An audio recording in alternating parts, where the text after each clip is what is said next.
this is Melody from melodies-makings.com. Today I'm going to give you a quick look into how to do a knit I-cord edging. It's a really beautiful edging that you can do a lot of things with, and it's featured in one of my most popular patterns, my Baby Yoda or Baby Bat Hat knitting pattern. So I've had a lot of questions about this edging because it doesn't start to look right away, and people get a little confused and worried if things don't look right immediately. So I'm going to give you a quick glimpse into how to do it and how to manipulate the fabric so that you can see that it's turning out correctly.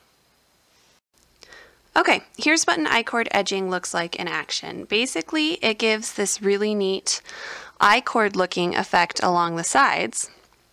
And in the middle, you can do whatever you want. You could do stockinette stitch, you could do garter stitch like I have going here.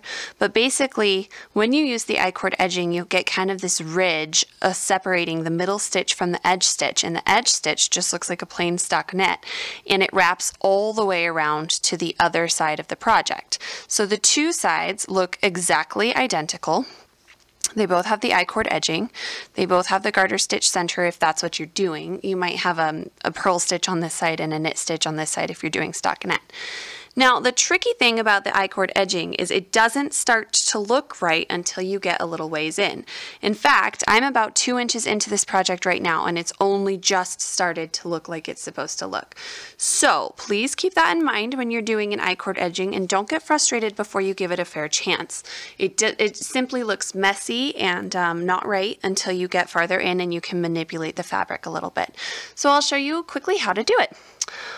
It is a very easy process. Your pattern is going to tell you how many stitches to slip, how many stitches to do whatever with in the center, and how many stitches to purl at the end.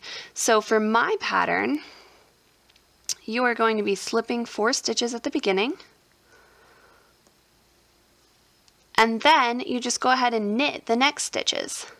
Now I want you to make sure right here that you are pulling your knit stitch super tight as can be, because you do have a bar going behind your stitches right here, behind those 4 stitches, and you need to make sure you're nice and tight. Pattern will let you know what to do in the center of those slip stitches. And next you're going to come to the purl stitches. Just go ahead and move your yarn to the front and purl the last 4 stitches.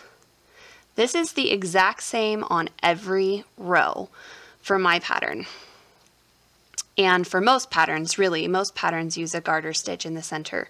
So you slip the first 4 stitches,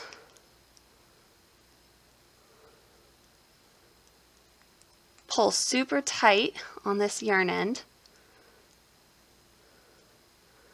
knit the middle stitches,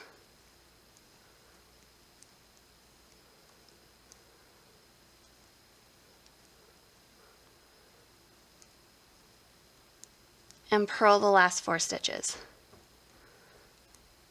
Now as you can see right up next to the needles, this simply doesn't look like it's supposed to look.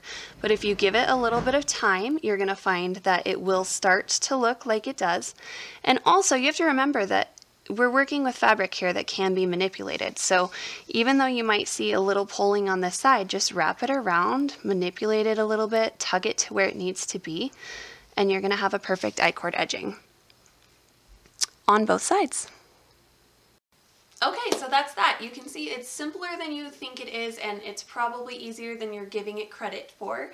So just don't let it get the upper hand on you. You can do it, you can manipulate that fabric, and you can have a beautiful I-cord edging. Make sure you head over to my website right now at www.melodies-makings.com to sign up for my email newsletter. When you do, you will receive 2 free patterns.